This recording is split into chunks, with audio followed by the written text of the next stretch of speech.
What is going on, WBE fans? It is your Pickems crew bringing you another week of your favorite Pickems. This week we have week 7, and I am joined once again by my good buddy CJ. Hey WBE fans, it's your friend Choice CJ here, back again with another week of Pick'em Actions with Ben. Ben, we had some pretty crazy results last week. Yeah, easily, hands down. It threw a lot of people off guard. We lost an undefeated team that was a fan favorite, unfortunately, and a lot of analysts were wrong on a lot of their picks. Yeah, it was crazy. So we had 2 games, actually, not one, but 2 games where every single analyst and the fans picked the game wrong. So the first of those, as you already alluded to, was the Minnesota Vikavolt going down to Numb Nexus and the Pittsburgh Peach Shoes. It was a nail-biter of a game. It was a 1-0, if I believe, if that's correct. The Stelium Z Magmortar really catching A-Drive and the Vikavolts off guard. So seeing him go down, losing that undefeated record was if you're an A-Drive fan, a big disappointment. But if you're a Numb Nexus fan, I'm sure that it made you jump for joy. The other one that every coach and every analyst and the fans called wrong was the Milwaukee Sawsbucks versus the Free State Toro Cats. Magnitude, aka Steve, was able to pull off the upset there versus Duncan Can't Die. Not due to any crazy tech in particular. I guess the craziest tech was like the Destiny Bond on the Quillfish being able to weaken the Araquanid. Araquanid going down really helped Politoed secure the last couple of kills in the late game.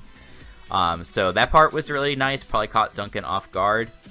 As a result, the analysts all have relatively similar scores. Pretty much everyone's 9-5 or 10-4 last week, including the fans with a 10-4 record. The only exception to that was Jacob as always, unfortunately coming in with a 7-7 record. In terms of the overall standings, we've got a first place tie between the Uzi Gunner and our good buddy over here, General Tarheel. And then actually in second place, if you go by winning percentage, the fans actually are coming up behind our 2 leaders. So fans are doing a great job picking the games. They're also perfect on locks. So really impressed with the fans' foresight in picking these games each week. For sure, even though we missed the first 2 weeks for the fan votes on Twitter, y'all are still popping off the rest of these weeks, doing very well on the winning percentage, but you have to do a little bit better to catch up to me, yeah. And I guess Uzi as well, but I'm going to try to keep that first place spot, because this is my show! That's right. And yours, CJ, and yours. Mostly yours, but yeah, we could share. I guess, if I have to. Alright, but nonetheless, we're going to go right into Week 7 now. Starting with our first game, we have the Bristol City Blazekins, coached by Game Boy Luke, going up against the Durham Druddigons, coached by 6-Foot Hacks. And looking into this matchup, there is a lot of normal power going on here. I see a mix of Life Orb Sheer Force Tauros going off in this matchup. Leo is a big fan of Tauros, and I definitely see it putting in a decent amount of work, potentially. While Power Up Punch Mega Lopunny could also put in a big hurtin' once Necrozma is dealt with, or at least weakened, because even though Necrozma is pretty strong, defensively bulky, at +1, max attack, return Mega Lopunny, or even if he goes Power Up Punch, Last Resort Mega Lopunny, that's going to be doing a ton of damage to Necrozma. So as long as Leo's able to get that chip, he might be able just to win with the Mega Lopunny at one point. So you have to be aware of that. When I'm also looking at this matchup, I feel like you have to bring Savali Fairy if you're Leo. Leo, of course, doesn't have a Fairy. He really drafted Savali to give him any typing, mainly the Fairy typing, since he was lacking on a good one. Of course, there's not that many, especially in a draft of 24 coaches. 28 coaches? Yes, 28 coaches, sorry. And then, looking at it, Scrafty could actually be a threat with Stabs plus D-Dance if you don't bring the Fairy Savali. And even then, Poison Jab might be a little bit helpful. But a lot of people will sleep on Scrafty sometimes, but it can put in a good amount of work. It can definitely just go in with Dark Stab and of course the High Jump Kick if it wants to, and then it can run Rock Slide if it really wants to from Moltres, or it can run that Poison Jab coverage in order for a potential Fairy Savali. So that can definitely put in a lot of work potentially. And apart from that, I would really like to see a Z Sandstorm Lando Eye. Not only do you get the speed boost from the Z Sandstorm, but Lando Eye is also only Sand Force when it comes to it. In here, we don't support that Sheer Force Lando Eye. We're not about getting blown back. And so you get the Sand Force boost, but also getting the speed boost, which I feel like would be tremendous. I'm surprised we haven't seen this yet from Luke, actually, because I feel like the Lando Eye has had plenty of decent matchups to where it can potentially just sweep like this. So I would like to see it, and I feel like it could definitely work out in his favor. But when it came down to it for this week, I had to go with the Durham Druddigons. Majority of the analysts actually going in favor of the Durham Druddigons as well, except for Aaron 2420, Griselke, and Uzi Gunner going for the Blazekins, while you guys at home decide to vote for Game Boy Luke and the Bristol City Blazekins as well. Yeah, I don't have much to add to your analysis. I do like Scrafty as a Pokemon, like you pointed out. It's got really good offensive and defensive potential. Like, you could be a good sweeper with, like, Shedskin or Moxie if you choose. And, like, Intimidate is just one of the best defensive abilities. So that could be really important for wearing down, like, Muck or Tauros or anything like that. We're going to now look into our next game, which is going to be between the Chicago Cubchus, coached by Galactic Elliot, and his opponent, of course, is the Sin City Scissors, coached by Patty Trills. For Patty, it's definitely looking like a good week for his studs. You look at something like Sub Alakazam, and, like, of course it's a great bring every single week, but I really like it this week in particular, because the options for dealing with Zam are kind of limited. One of the options could be, like, Scolipede going for Protect, trying to get the speed boost to then outspeed Zam. But if you can substitute up on the Protect, then you're looking to be in a pretty good shape there. I also like Sub because it allows you to deal with, like, even Scarf Chandelure, to be honest. So, like, Chandelure does have the Infiltrator ability to break through the Sub, but, like, it's kind of mitigated by the fact that it's slower than Alakazam even with a Scarf, so I quite like that. And just in general, it kind of helps deal with, like, Speed Pass, because, like I was saying, like, it makes it harder for him to use Scolipede to, like, abuse the speed boost ability. Like, if you if you sub as he protects, even if he passes into something, you're getting 2 hard psychics off versus whatever is coming in. So, or even more, actually, it's 3. It's 1 as he baton passes, a second time as that Pokemon breaks your sub, and then the 3rd time because you get to outspeed. So yeah, I think Shazam in general is useful.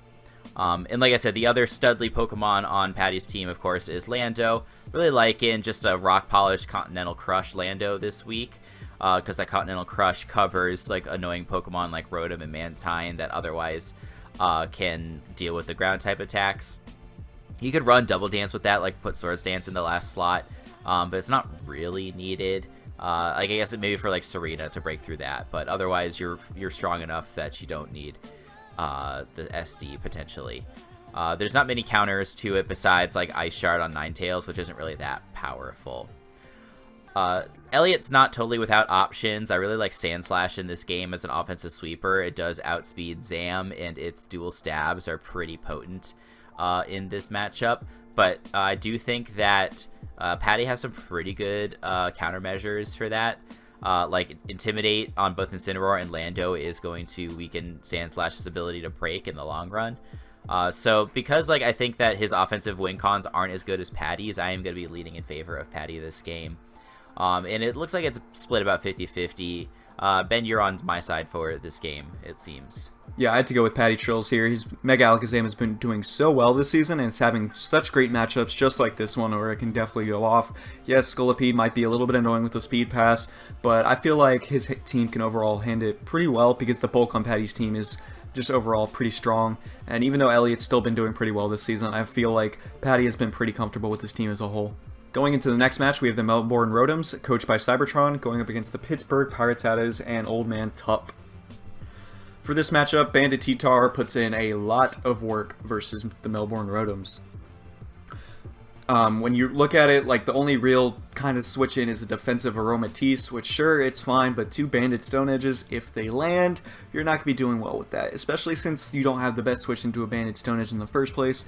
Mega Bro's going to be taking a lot from that anyways, and it fears, like, Crunch, so, like, if you're easily able to run, like, maybe even Zeon Tyranitar and you're, like, Dragon Dance, that could be very terrifying when it comes to the Melbourne Rotoms. They just can't deal with it that well, especially with kind of their passive bulk that they have. Aromatisse with a decent special attack stat, Mega Slowbro is alright, especially with the Calm Mind threat, but it's, like, it's still not that amazing. And he's got very pink bulk, actually, now that I look at it, between Miltank, Blissey, Mega Slowbro, and Aromatisse. Cybertron's got a new favorite color. Rotom Wash is also, of course, hard countering Mamoswine. Yes, I guess you have the Freeze Dry, but still Rotom Wash is known to be one of the best counters because of its levitate ability, as well as just having the resist to the Ice Stab and Icicle Crash because of its water typing. So you could definitely see that have a big impact in the game, especially since Rotom Wash, since it threatens out the Mamoswine, gets a really free Volt Switch momentum for the team because the only ground type on the Melbourne Rotoms is Mamoswine. Trick Room offensive Aromatisse actually has decent potential, I'd say, especially with Nasty Plot. If I don't really know if they'll have a chance to set up, but at the very least, like if you get up the Trick Room, you could put in a decent amount of work because just overall, Moonblast fam is kind of free. Yes, you have to watch out for the Klefki because I don't even think honestly Klefki has the best matchup, and you do get the Psychic coverage in order to hit Rose Raid. So I feel like it has some potential, and I don't think you have to worry about some natural Spidef Pokemons that you have to like watch out for, like Mismagius, because Mismagius has a terrible matchup when it comes to Miltank and Blissey being on both sides and everything of the sort. So I feel like a Trick Room Aromatisse would actually be pretty cool, and we definitely catch the Pittsburgh Pirates at his off guard. Kinkeldr is actually doing a lot of work in this matchup as well, I feel like, along with the Hariyama on the other side, so we might see these fighting types putting in a decent amount of work. Of course, you have the double normal on the Melbourne Rotoms, which kind of scares them a little bit, but you have that T-Tar that's 4 times weak and everything. Klefki's a fairy type, but it's neutral to it. Gliscor has to be afraid of Ice Punch, etc., etc. And lastly, both teams have very solid, reliable bulk when it comes down to it to deal with a few offensive threats. Even though the matchup is in the Pittsburgh Pirates at its favor, I feel like I'm definitely going to have to swing towards the Melbourne Rotoms based off how they've done so far in this season. Majority of the analysts agree with me, as in everyone except Aaron going with the Pittsburgh Pirates at us, and the fans at home going with the Melbourne Rotoms as well. Yeah, I agree with your assessment. I think on paper, the Piratas are favored here, the Piratas. Mainly on the back of Rotom being really annoying. And then T-Tar, I like the potential Dragon Dance T-Tar with either Z-Dark or Z-Rock. But I don't think until Tup wins a game you can actually pick him in any matchup, unfortunately. At least that's just my personal take on it. So I am going to be leaning in favor of Cybertron here as well. Let's go ahead and break down our next game. This is going to be between the Florida Gators, coached by It's Gator, and the Miami Dawn fans, coached by Kyle A. So both weathers, I think, in this matchup are actually pretty good for Kyle A. Like the Victory Bell switch-ins are not that great. It's pretty much just Heatran. But you can always run HP Ground or Natural Gift Ground on Victory Bell if you want to run that to try and deal with that Heatran. Like if you go for a Growth, even like a Shuka Berry Heatran's not going to appreciate either of those ground-type moves. But I actually like Water a little bit better. Just because, like, with Kingdra, you pretty much just run Water Stab plus, like, Z Draco to break through the water resists. And the only water resists are Keldeo and Celebi. And I guess Pyukumuku, but, like, I know Gator loves Pyukumuku, but it's just not going to be, like, a really reliable response to Kingdra. Like, Kingdra doesn't need to, like, set up, so it's not like the Unaware on Pyukumuku is, like, really reliable for that. I guess, like, Inner's Out is kind of useful for weakening it. But I digress. The only other reason I might choose Sun instead is so that way you can run Cresselia with, like, Moonlight and not have it be neutered, because Cresselia is fairly good in this matchup. But I actually think that, like, you could run Rain and then just run, like, a Rest Talk Cresselia, because Gator does not have a Dark type, so he could just run, like, Calm Mind, Rest Talk, Mono Psychic. He does have, like, a couple of decent resists, like Celebi and Heatran. But, like, with enough setup, Cresselia will probably be able to break through those, especially Heatran, because Heatran doesn't really have recovery like Celebi does. He does need to run it pretty fast, though, just because Heracross can pretty easily, like, revenge kill a slow, fat Cresselia. So that's the only other thing to bear in mind. We'll have to see if Gator chooses to Scarf his Zeraora. I think that that's a pretty good option for outspeeding both Victory Bell and Kingdra. For dealing with Kingdra, you obviously have the option to run Outrage on Zeraora. And then to take care of a Victory Bell in the Sun, you can run a Sun-boosted Fire Punch to try and do a tremendous amount of damage to that thing. So yeah, I think Zeraora, even though it kind of is a waste to give it a Scarf in a way, just because it is already so fast, and you really want some sort of thing to boost its damage output, its natural, like, attacking stat isn't that good. But I think you can make a special case in this matchup. To go and give the Zeraora the speed that it needs versus the Weather Sweepers. All in, I'm going to be going in on Gator to beat Kyle A. It's a little bit of the same case as it is with Tup, where even if there's some nice parts of the matchup, I don't think I can pick an 0-6 team versus a 5-1 team. Just Gator's comfort with his team and his general experience, I think, is going to trump whatever Kyle can cook up there on his side. What do you think about this one, Ben?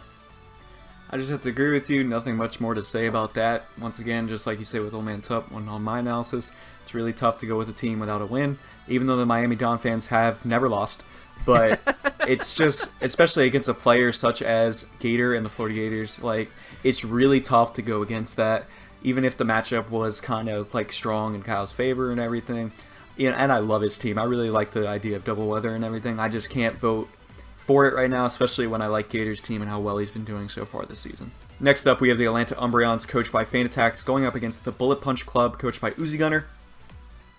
Looking in this matchup, Mega Arrow plus Mean Chow pressures the Atlanta Umbreons so heavily.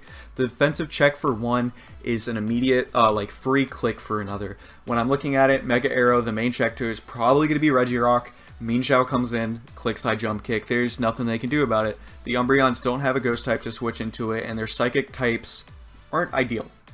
You have Mega Gardevoir, doesn't have the best defense, even if it is a 4x resist. And if Mean Chow's not Scarf, then it just clicks Poison Jab the following turn and probably kills Mega Gardevoir.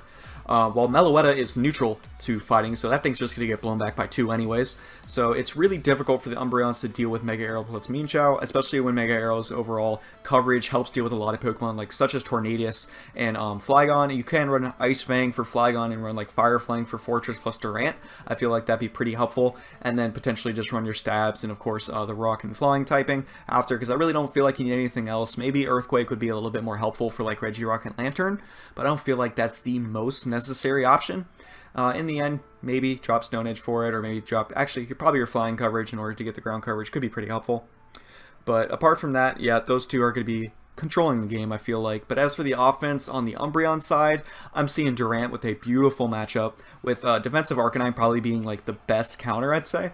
But even then, you're able to run like Hone Claws with Rock Z and just absolutely like blow back Arcanine. I'm not 100% sure if that would kill still, even though technically with the Hone Edge on an Intimidate switch in, you would keep your normal attack stat. But keep in mind, people, that Hustle still boosts Z moves, and it's always going to land. Z moves never miss. So that's going to be very strong potential there. And even then, if like Arcanine doesn't come, Durant's going to have just a fun time versus this team. And even in general, you're able to get off a lot of chip versus Arcanine in the first place, especially if you're able to get rocks up with that Regirock if you come in free versus that Aerodactyl, and then you're able to pressure the Arcanine if they're not able to get a defog off with the Tapu Fini, because Tapu Fini is honestly the only best, like the best option for removal when it comes to the Bullet Punch Club. You don't really want to throw defog on Mega Aerodactyl, and Rotom Frost is Rotom Frost, so I don't really think that it'd be too best. Honestly, they probably need better removal for their team, especially when you have Pokemon like Mega Aerodactyl, Kyurem, and Arcanine. So maybe be aware of that for the future. But also, lastly, there is limited Mega Gardevoir switch-ins when it comes to the Bullet Punch Club. Uxie being the only real switch-in is kind of like free Calm Mind setup for Mega Guard. Yes, you have to be aware of a T-Wave from Uxie, which would be pretty annoying, especially if you have like Pokemon like Arcanine then be able to outspeed you. But apart from that, you're going to be putting in a lot of damage, especially if you're able to Calm Mind and just click Side Shocks versus like Licky Licky. Licky Licky can't phase you out if you set up, because Dragon Tail's not going to touch you. So you have to be really aware of that. So Mean Chow and Mega Arrow are going to be the main revenge killers versus Mega Gardevoir. But apart from that, I feel like it's really just going to get kills. You can't really like deal with it too well. And even though I really talked about a lot about the Umbreons there and how I think their matchup is pretty good, I still opted to go with the Bullet Punch Club, and 1,000,000% all of the analysts opted to go with it. It's a clean sweep for the Uzi Gunner this week, along with the fans, you guys also deciding the Bullet Punch Club. Yeah, I guess Uzi really made a good impression last week in his match versus Patty Trills. Came out with a pretty comfortable victory. He had some really cool sets like Sub Pressure Kyurem, things like that really annoyed Pokemon on Patty's team like Ferrothorn. Just made constantly good predictions throughout the game. So that really must have, inspired a lot of confidence in all of our analysts and our fans. I'm also going to be going in favor of Uzi this game. Let's talk about our next game. It is probably going to be our game of the week. This is going to be a match between Under the Radar and his Maryland Torterrapins going up against Lord Envy and the San Diego Chimchargers. This was one of the hardest matches for me to call for sure. There's a lot of threats on both sides. Darmanitan coming out of the Terrapins is definitely spooky. Like, Sheer Force Darm is always spooky, don't get me wrong. But it does force Envy to consider bringing another defensive Azu set. I don't know if it was last week or 2 weeks ago that he brought the Sap Sipper Azumarill and brought it with Perish Song. He may choose to go with something like that, or he may choose to go with like a Thick Fat Azu, which would be a pretty good fire resist.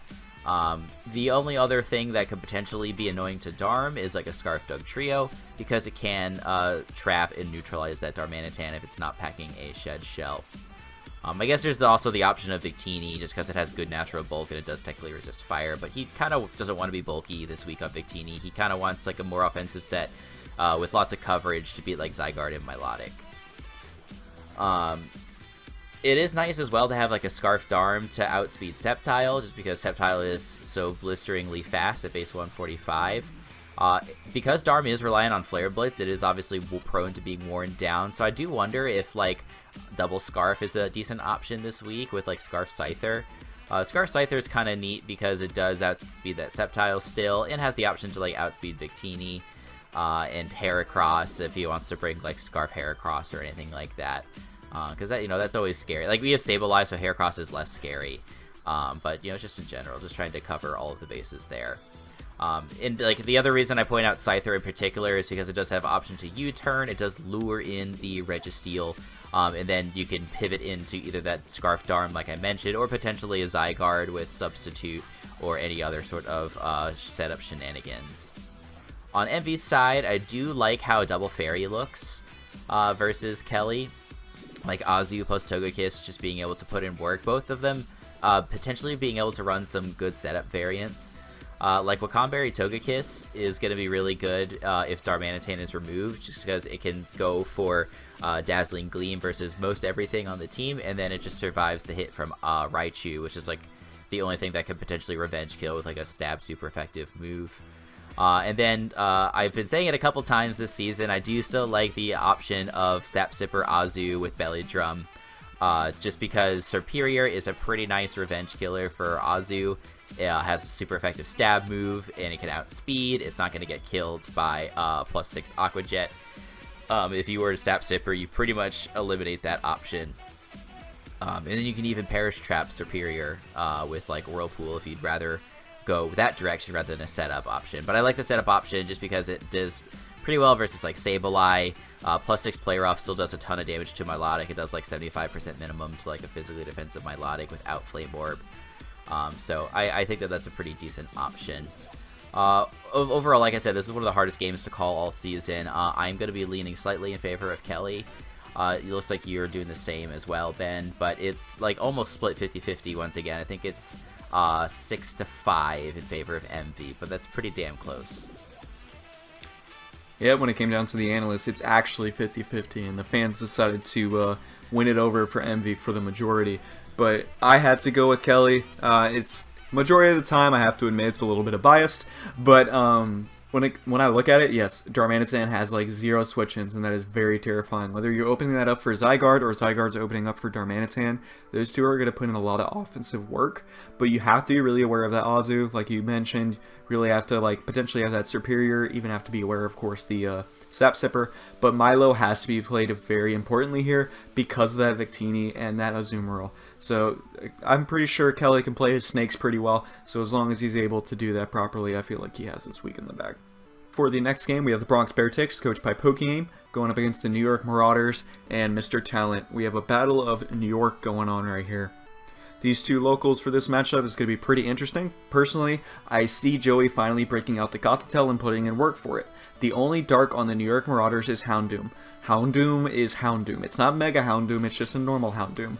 I'm pretty sure Mr. Talent hasn't even brought it yet. Don't correct me on that because I'm not 100% sure, but I wouldn't be surprised at all because it's not that amazing of a dark type, and I feel like Joey's actually going to abuse it this game. I feel like it has the potential just to beat Gothitelle and potentially just win. He hasn't used it yet, and I feel like he's just going to wait for the perfect moment to pull it on someone, and I feel like this might be the game, especially since Mr. Talent's been unpredictable a little bit for a few sets, so being able to get the very strong lead in a game versus him is going to be very important, because you don't want to get caught off guard too much and lose your momentum. So being able to have like a big staple like Gothitelle is going to be pretty important. Personally, I really would like to see an Assault Vest Crocodile coming into this game. It really helps with Latios and also gives you amazing coverage for the majority of the New York Marauders team. You have Aerial Ace for Buzzwole, and you also have Thunderfang for Gyarados. Those two moves might catch Drew off guard, and you might be able to pick up a KO on some. I'm sure Buzzwole will take one Aerial Ace pretty well, and Gyarados, especially if it's Intimidate, is going to take a Thunderfang. So you have to be aware of that, but it's more so just coverage, because nothing really wants to come in on a knockoff too well. So you just have to be aware of that.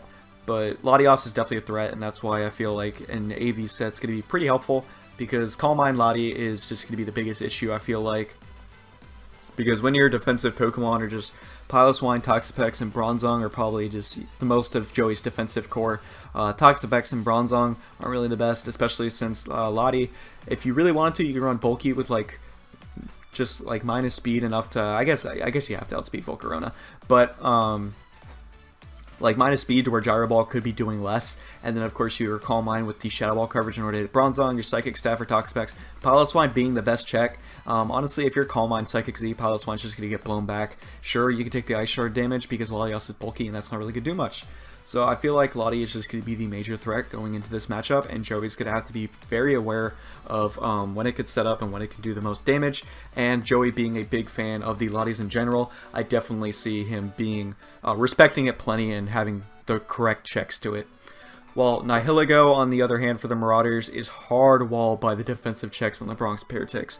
Mr. Talent's been doing pretty well with Nihilego, just using it not so much as a sweeper, but as just like support for the team. But when it comes to Piloswine, Toxapex, and Bronzong, Nihilego ain't doing nothing.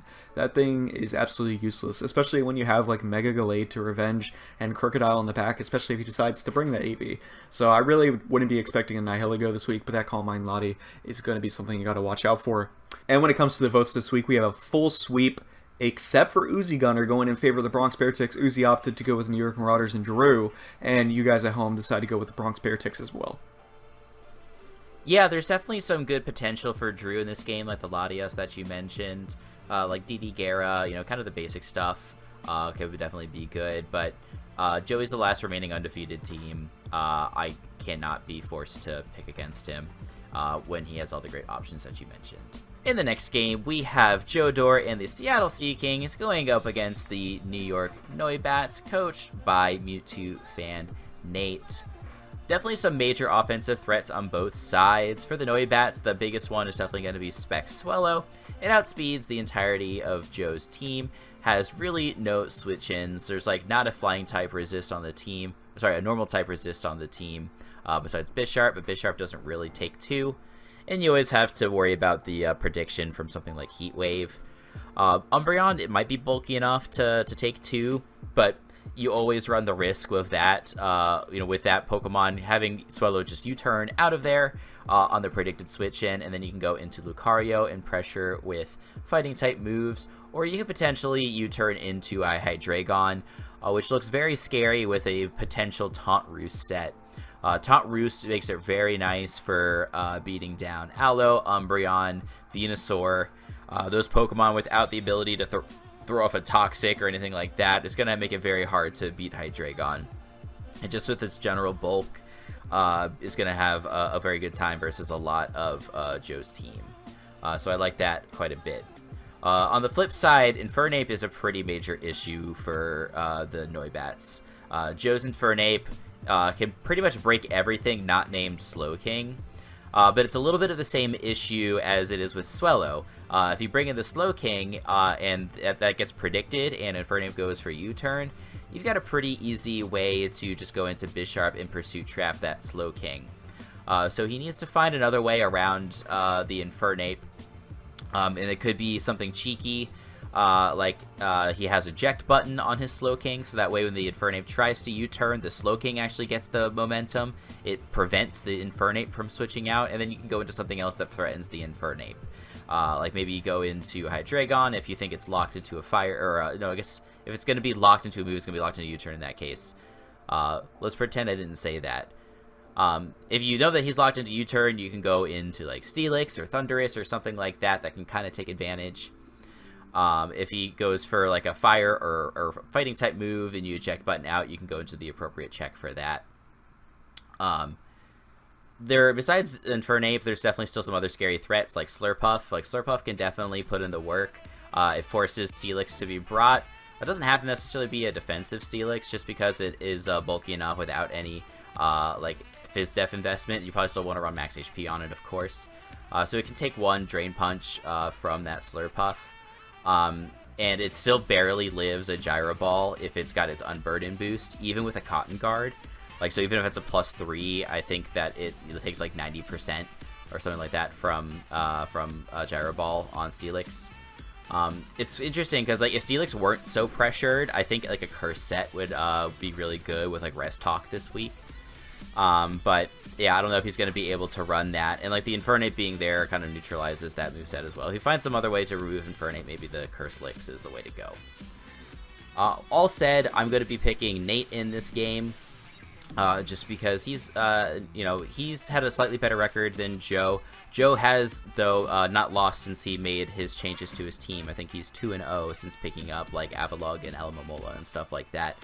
So it could go either way, but it seems like it's going slightly in favor of Nate amongst all of the analysts and the fans also going for Nate. Yeah, I had to go with Nate as well. Both of these teams actually having 2 wins to pick up to end their losing streak. But unfortunately, one of these guys is going to have to cancel the other one's momentum.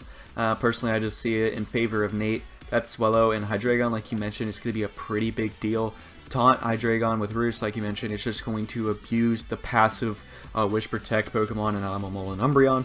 So I definitely feel like this is in favor of the Noibats, and hopefully they're able to bring the correct sets and pick up another win. For the next match, we have the Milwaukee Sawsbucks, coached by Magnitude, going against the Minnesota Vicavolts and Dan, aka A-Drive.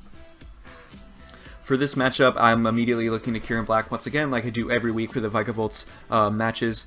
With Kieran Black's matchup, it's overall pretty solid. You want to probably make it a little bit bulky to deal with the Pokemon in Rain, as well as Bullet Punch Scizor. That way you're able to deal with it pretty well. Yes, you have to be aware of how Scizor can be a little bit more of a bulky issue for Kieran Black if it is in Rain, because Hidden Power Fire isn't going to be doing as much as you would hope because of the reduce in Rain. So you have to be aware of that. But Bulky Veno and Gastrodon will be actually pretty important in this matchup for the Rain Pokemon, mainly Mega Swampert. I feel like those are going to help overall because Venusaur is more defensive than you think. Yes, it gets more defensively bulky as Mega, but normal Venusaur is still pretty solid, and it can also be offensive, so it's kind of a slept-on Pokemon every now and then. Still the worst Kanto starter, but you know.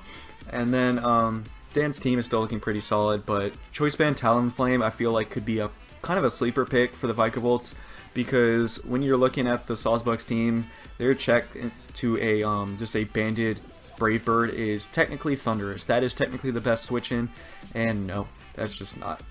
Just like I was really hoping there was going to be a banded Staraptor for when the Rochester Rhydons faced the Sawsbucks, but unfortunately that didn't happen. You only got Scarf, because Flying Spam just works so well versus their team. Their Steel only being Scizor, of course, which is neutral. Your own Maldo, your Rock type, is neutral because of Bug.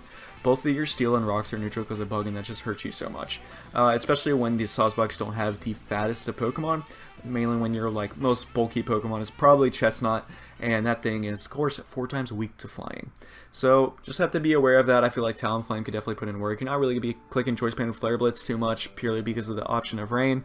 That Brave Bird spam, though, is just so free. And having a Alolan Persian, though, on the Milwaukee Sawsbucks is going to be an important pivot to get in that heavy offense of like potential like SD, Scizor, and Rain. You have to try to abuse Swampert and Rain. A Zelf can be slept on for a majority of the time, but you have to be aware of like Sucker Punch Zoroark, especially when you don't know what Zoroark might not be at the moment and everything of the sort. So even though I feel like Sawsbucks do have a little options in there that could help them, I just have to go with Dan and the Vicavolts. It's hard to go against them, even though they did pick up their first loss last week. I had to go with Dan. And majority of the analysts, except for Aaron 2420 and Uzi Gunner, actually opting to go for the Sawsbucks this week, which is pretty interesting. While you fans at home decide to go with Dan, as well as locking in on the Vicavolts. Yeah, it's the only comment that I have is it's just so funny to see how Steve's team has evolved since week 1. He didn't have the Politoed, the Swampert, the Scizor, the Armaldo, or anything like that. I don't even think he had the Quillfish. So to see it go from like a more straightforward team to a team that's like very much focused on abusing Rain, I think is really neat. And yeah, just adding the Scizor this week really completes that strategy for him. I think it's a really solid trade to abuse Swords Dance sets in the rain. Our next game is going to be between the Pittsburgh Pichus, coached by Numnexus, and the Free State Torracats, coached by Duncan Can't Die. You don't usually think of Zydog as running sort of stall sets, but I actually like the potential of a Subtoxic Protect Zydog this week, because it does help beat down some of the most obvious checks to Zygarde. Definitely the Tangrowth is the number one, and then also Swampert doesn't appreciate Subtoxic. So I like that quite a bit. The two Pokemon that are immune to Toxic, being the Skuntank and the Doublade, obviously don't appreciate 1,000 Arrows. So I think that could be a really nice set for wearing things down. And then, like, you know, Tangrowth in particular, like, it's not going to die just to the Toxic Stall, because it does have Regenerator as an ability. It can switch out and then switch back in, get some health back, and reset that Toxic timer. But I think if you use, like, Araquanid and Jirachi as switch-ins to that, it makes it a little bit easier to break down Tangrowth. Special note about Araquanid, actually, I think it'll be a relatively fast Araquanid so that it can outspeed Tangrowth. And it wouldn't even be that crazy to have it fast enough to outspeed Swampert, so we'll have to see if that does happen. On Nexus' side, I'm very curious to see if he brings something to outspeed +1 Mega Tyranitar, because Mega Tyranitar does look very good with +1, just with like Stone Edge and Crunch. There's really no responses for it, like maybe like well, like Clefairy I don't think it's unaware, so it's not like it's really even gonna appreciate like Stone Edge that much. And I think that it's also going to be very potent if Duncan can use that Zydog to wear down the Tangrowth, like I mentioned. So if he gets Tangrowth down to like 50% range, I don't think that even like a fully Fist of Tangrowth is going to take a +1 Stone Edge from Mega Tyranitar. That thing is powerful.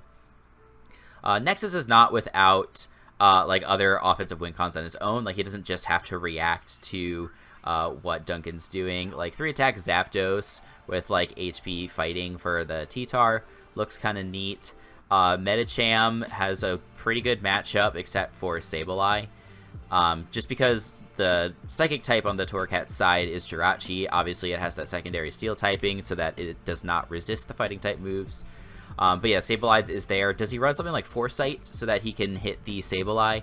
Hard to say, because even if you predict that on the switch-in, Sableye still has that Prankster Will-O-Wisp, which is going to kind of neutralize the Medicham. It'll probably still take out the Sableye in one hit with a high jump kick, don't get me wrong, but it makes Medicham much less potent versus the rest of the team. Exploud is pretty good. Like, it has good coverage moves versus everything, with it runs Scrappy and then like Flamethrower plus Focus Blast, but it's kind of slow in this matchup, so it's not amazing. The one thing that I think that could be the most annoying for Duncan's side would be like a Leech Seed Tangrowth with like HP Fire and even Substitute, just because there's really no responses for that coming from Duncan. So yeah, I think that the Pichus, if they do decide to bring that Tangrowth set, I think could catch him off guard. And like, just every time I've picked against Nexus this season, whether it was versus John or versus A-Drive, he ended up catching me off guard and catching me with a wrong pick. So I'm gonna go in favor of him this time and see if that works better for me. You're going the opposite direction though, picking Duncan. It's mostly favoring Duncan, including the fans going for Duncan, but yeah, I still think it could go either way. Yeah, even though Duncan was caught off guard last week versus the Sawsbucks, I feel like he still has it this week. And even though the Pichus did end the career of the A-Drive undefeated run. So yeah, it's the two clashes going up against each other from the upset from last week. But I still feel like Duncan has decent control, and his team has been doing pretty well, and him in general has been doing pretty well. For our next match, we have the Newcastle Nidoking, coached by Patters, going up against the Rochester Rhydons and Iron Boffin. For this matchup, there's actually decent checks to Koko looking into this game, because you have Jolteon, which is pretty good with the Volt Absorb. You can run Jolteon pretty bulky, and it does have Wish, to where it has the longevity to deal with Koko, but a Calm Mind Koko could still be pretty annoying versus it. You have a Soul Vest Metagross, which can take a hit pretty well, and then of course you check it with EQ in the back. Shaman, which is pretty well, because you of course then have to try to like hit it with Brave Bird or just the the stab, Dazzling Gleam if you just still want to be fully special offensive, and Rhydon does give you an immunity in the back, but yes, Tapu Koko has access to Grass Knot, so you have to be aware of that. But of course, if the Rhydons bring Rhydon, you have to give him credit just for bringing Mascot. So Terrakion, on the other hand, does some heavy damage to the Rochester Rhydons. Terrakion typically has beautiful matchups every now and then, and this is definitely one of them. Not even having the best ways to revenge it, in all honesty, because your Pokemon that outspeed it in Weavile and Jolteon aren't doing the best of damage. You could have maybe like an all-out pummeling Weavile with Focus Punch, or you could have like Low Kick on Weavile just to check it a little bit better. Jolteon might not be doing too much damage unless it does get the boost from Terrain. But especially if we're seeing a bulky Jolteon, it's not going to be doing the damage you want to check Terrak. So definitely going to have to watch out for a Scarfer to deal with that if Terrakion's not Scarf on its own. But overall, its stabs just do so much damage to the team. Really, you don't have the best switch in. I guess defensive Suicune is going to be the most ideal, because that thing is bulky as all heck, as we know. And Mega Altaria is going to be pretty decent too, but Terrak can run like Poison Z if you really wanted to blow back both Altaria and Shaman. So you definitely have to be aware of that when you are Iron Boffin. But also, I'm just seeing Choice Specs Venomoth. I really don't see a switch in. I feel like that thing's going to be doing a heck ton of damage. So between Terrak on the physical side and Venomoth on the special side, it's going to be pretty terrifying for Boffin to be switching in. I really don't think he'll even have that much Pokemon in the endgame to be revenge killing these. So you have to be aware of that, and I feel like it's pretty difficult. I really didn't really have too many things to say for the Rochester Rhydons, and even then in my notes I actually have nothing. So even though Boff has been doing pretty well as of late, like he did get his win versus Steve, I believe it was, I still feel like this is not going to be the game for him to pick up another, unfortunately, because Powders just has a pretty solid matchup, and he's been doing pretty good with the team. So I feel like, unless Boff's able to catch something really off guard, I feel like Powders kind of has this in the bag. And for the analyst, it's 6-4 in favor of the Newcastle Needle Kings, while you guys at home decided to vote for Powders as well. Yeah, I think it's funny, like, Rock Polish Terrakion is very good for Powders in this matchup, and then for Boffin, like Agility Blaziken has pretty much no responses except for Delphox, which is a hilarious joke. So the speed boosting fighting types, I think, have lots of potential on either side. We'll see how it goes. I'm leaning Powders in this game. Now let's go to the next one. This is going to be between the New Orleans Pelipers, coached by Pokemon, aka John, and the Nuzleafs, coached by Automatic. Otto's my buddy, but I'm not going to try and pronounce his hometown if I can help it. I picked him in the matchup last week versus Powders, trying to get Otto his first win in the WBE in his first week. It was a very narrow 1-0 loss. I don't regret picking it because he had a really nice performance, and he got an unfortunate burn on his Cobalion that might have lost him the game. I wanted to pick him again here just because Otto's my buddy, but I don't think matchup favors him very much. You just look at Otto's team composition. He has a lot of like slow passive stuff like Tangela, Volibee, Slowbro.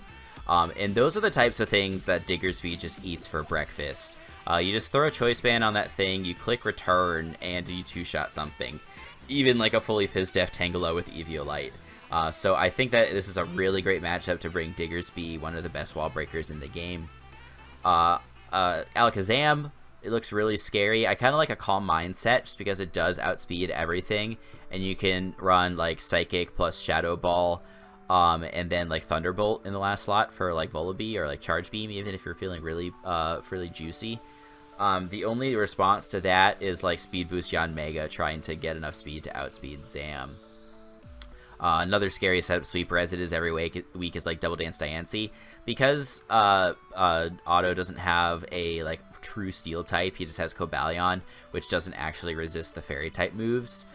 He kind of doesn't have to run anything besides fairy plus rock coverage. And then that gives him the opportunity to run like Calm Mind and Rock Polish, and then he can click one or both depending upon the situation. For Otto, like his best win con might actually be something like a Calm Mind, Iron Defense, Slowbro with like Resto Chesto. Just because he doesn't need anything besides Psychic coverage, strictly speaking. Like there's no Dark type on John's team. Just the only main issue to that is something like Eviolite Magneton. Like Magneton is strong enough to break through Slowbro if it only has like 1 or 2 boosts. And then the Psychic is not going to be doing enough damage back to that Magneton because it's got the extra bulk from the Eviolite. So we'll see how it goes. There's always the normal threats, like a setup Cobalion or Latios or things like that. But I think there's just enough potential on John's side that I'm going to be picking in favor of him this week. We've got 3 folks picking for automatic, but everybody else going for John, including the fans. Which way are you leaning in this one, Ben? I had to go with John in the New Orleans Pelipers. I am in his front office, and when I was looking at this matchup, just like you, I saw Diggersby and thought how big of a threat this thing is. Not only can it just run Choice Band and blow things back, but even if you really wanted to, could potentially run like SD, because you can set up on majority of that fat, in all honesty. And if you're able to be like SD with maybe like Choppel or something of the sort, you're able to just take out Cobalion and just deal with it. And then, yeah, everything else at the top with the high speeds can take out Diggersby after all that chip. But at least you get rid of a big threat Cobalion, and you're also getting rid of a lot of the fat. So at least Diggersby can still wall break, but overall Choice Band's really just picking up a kill, and that's just going to be huge. Magneton, I also feel like it's going to be doing a lot of work, especially if it runs like the Empower Water just to hit Mega Camerupt. I feel like that's going to be pretty important, and they have to just be aware of Magneton's actual strong like special attack, because it does have like base 125 that a lot of people don't respect. And going into my last match for the night, we have the South Texas Sableye, coached by Invivid Color, going against the Tennessee Trubbish and Deathly I Am. For this matchup, Life Orb Nidoking has coverage for everything and does so much damage versus the team. Nidoking, sometimes if it just has that matchup, it is just terrifying to prep for. Absolutely terrifying. Of course, you can just run like Thunderbolt or Fire Blast for Celesteela if you really want to. You run Ice Beam for Gligar, and then you just run Stabs, and you basically deal with everything on the Tennessee Trubbish's team. You have Greninja mainly to revenge kill that, but you have a good check in on Greninja and actually like a Assault Vest Poliwrath. I feel like that'd be pretty cool to see this game, as well as just a Kevia Berry Tapu Bulu to deal with like Gunk Shot from the Greninja, even though if he's like me, he'll miss his Gunk Shot on the Tapu Bulu anyways. But you have to just be aware of that coverage, because Gren does have that amazing coverage. But I feel like Poliwrath will actually deal with it pretty well. And you can also run Circle Throw if you're able to get up like hazards, like maybe if you get up like T-Spikes with Nidoking, or if you were to just get up rocks in general, you can just Circle Throw and switch them out, and then you're getting off a little bit of chip every time, which would actually be pretty helpful versus Pokemon such as the Mega Beedrill. Also, Tautomai Celesteela, though, is actually terrifying. That thing with Heavy Slam and EQ has very high sweeping potential. Like, the main thing that kind of deals with that is maybe, like, just a really bulky Mew, question mark? Or, like, Aggron if you're not able to get off the chip. Like, if you're able to get off on chip on Aggron and everything, yeah, you can definitely deal with it. Celesteela, I guess, could even be, like, a Tautomized and then have the Fire Blast coverage for the 4th slot to deal with Aggron too. That thing's just going to be doing a lot of work offensively. If you don't bring a Autotomized Celesteela in this matchup, then bless your soul, because I feel like that's your main win con here, definitely. So please be aware of that. Because Celesteela, even though it's amazing bulky, has very strong potential offensively majority of the time as well. Scarf Galvantula might be an important check to the Tautomized Celesteela. Galvantula has a very strong matchup, and even though Scarf would be kind of hindering it a little bit, just having a check to that Celesteela is pretty important, and I feel like that'd be the best potential Scarfer, especially since Volt Switching is honestly kind of free versus the team. Having a Pokemon like Gligar being your only electric immunity is honestly not the best thing in the world, so Galvantula could definitely put in a lot of work as well, getting off chip and everything that's sort potentially for Nidoking, or just being clean up Scarf, or just directly to be the check for the Celesteela. I feel like that'd be helpful. So when it came down to it this week, I decided to go in favor of the South Texas Sableye, and actually every analyst for the clean sweep for the South Texas Sableye, as well as you guys at home voting for Vivid Color as well. Yeah, I gave a couple of potential team building tips to Vivid this week. I don't know if he ended up implementing any of them or not, but I like Scarf Rapidash in this matchup for the potential Autotomized Celesteela that you highlighted there, just because it is so scary. And a Scarf Rapidash does outspeed +2 Celesteela, so that could be an option. He can also use it to catch like Mega Bee Drill off guard, and he can also kill Greninja with Wild Charge. I don't think Greninja can actually run Water Shuriken this week, which would obviously be the best way to deal with a Scarf Rapidash. But he is going to want something like Extra Sensory to hit the Poliwrath like you called out, and he's probably going to want Gunk Shot or HP Poison for that Tapu Bulu. So that, along with the Stabs, does not leave any space for the Water Shuriken. Even though definitely does have some threats, yeah, I like in Vivid Colors match up just a little bit more this game. Now we'll go into the last game of the week. This one's going to be between the LA Spice, coached by Kekre, and her opponent is the Milwaukee Bewares, coached by Wolfie Glick. This is one of the best Excadrill matchups I think I've ever seen in a game. Excadrill just has so few switch-ins for Kekre. Like the only kind of annoying thing is like Ninetales resetting Sand and, you know, getting rid of that that speed boost. But like you can flip that right around and say Gigalith can reset the Sun for Ninetales, and like Ninetales to hit something like Gigalith, it would normally rely on the Sun boosted Solar Beam, so it can get that off on one turn, but then the Sand prevents that from happening. So I think that the Gigalith resetting Sun is more detrimental than the Ninetales resetting Sand. And like you'd also have to be crazy to like switch in Ninetales on Excadrill to begin with to like reset the Sand. Basically, Excadrill has to get a knockout first, and then you can get Ninetales in for free.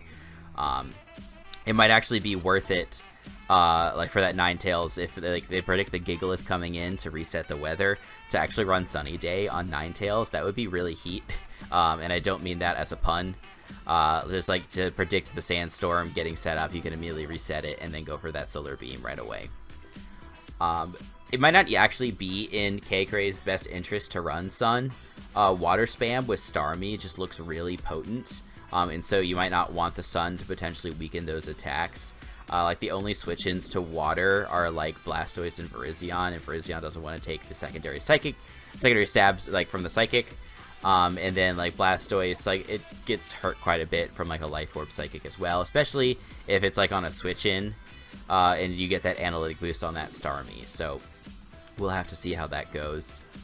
The X Factor in any match for the LA Spice is going to be that Mimikyu. Just Kekre's Mimikyu pack, like a very scary setup set. It does have nice priority to deal with some threats that are faster than it, such as Gengar and Torn. If it gets enough boost too, it also does a pretty good chunk of damage to Virizion. Does the Weezing come as a check to Mimikyu? We'll have to see. Like the only other kind of response is like Excadrill, but like I mentioned, doesn't really want to be defensive this game. It wants to be offensive. So Weezing might have to come for that reason. And it's like not a total waste of a slot. It's a good check for Crobat, Chomp, and Mawile, all to different extents. It's gonna be a fun one to watch, I think. Definitely going to be one of the most exciting and most offensive matches of the week. I'm going to be leaning in favor of Wolfie Glick and his Milwaukee Bewares in this game. That seems to be the overwhelming consensus here this week, but we do have a very confident lock coming in from Jacob as always for the LA Spice, so nice bold prediction there. We'll see if it pays off for him. It looks like you're going for Wolfie as well there, Ben. Yeah, I can't really vote against Wolfie, you know, being the overall champ of WBE when it comes to the past seasons, and he's been doing just very well overall. And just this team, yes, I love Excadrill, and just as a Pokemon in general, and especially in this matchup, like what you were looking at, it actually abuses this. Starmie is definitely dangerous, I do agree, but overall I feel like the Bewares are going to have control of this match, and Excadrill is just going to be able to put in plenty of the cleanup work and just sweep the rest of the team. But alright, that's going to be it for the Pickems this week. We went through all the matches, so make sure to let us know what you guys think down below. And thank you guys once again for coming and supporting this video for the week. CJ, do you have anything to say? Yeah, definitely. If you guys are enjoying the Pickems, make sure you leave a like on the video below, and make sure you sub to the WBE channel, so that way you can catch all of the cool analyst videos coming out each week, including this video, of course, the Pickems video, but we are doing power rankings, weekly recaps, heat of the week, all sorts of great stuff. If you guys are interested in voting for the Pick'em results each week, if you want to be part of the fan vote, we highly suggest you guys go to the Twitter page down in the description below for WBE and give that a follow. We tweet out the picks for the fans, usually on Tuesdays, but you know, sometimes it's on different days, so make sure you stay tuned to that Twitter profile so that way you can make your votes when the time comes. If you're interested in showing extra support for the WBE, of course, we have down in the description links for shirts. If you guys want to buy a shirt supporting your favorite team, that would be greatly appreciated. If you end up getting one of those shirts, make sure you take a picture of yourself, tweet it out to the WBE, tweet it out to the coach whose team it corresponds to, and we'll be happy to retweet that for all of our fans to see. And while you're down in the description below, if you guys are at all interested in the Pixelmon servers, they're sponsoring this season. It would really mean a lot to us if you checked it out and maybe gave it a shot, play it a little, and see if you liked it. Besides that, of course, make sure you support our coaches. All of their links are going to be down in the description below. Make sure you follow all their channels. That's going to be the best way for you guys to stay up to date on the weekly action, and that way you won't miss any battles. And that, ladies and gentlemen, I think does it for all of our juicy plugs. Make sure you catch all of that. And yeah, thank you very much. Ben, it's time for your closing line. Deuces. Peace out, guys.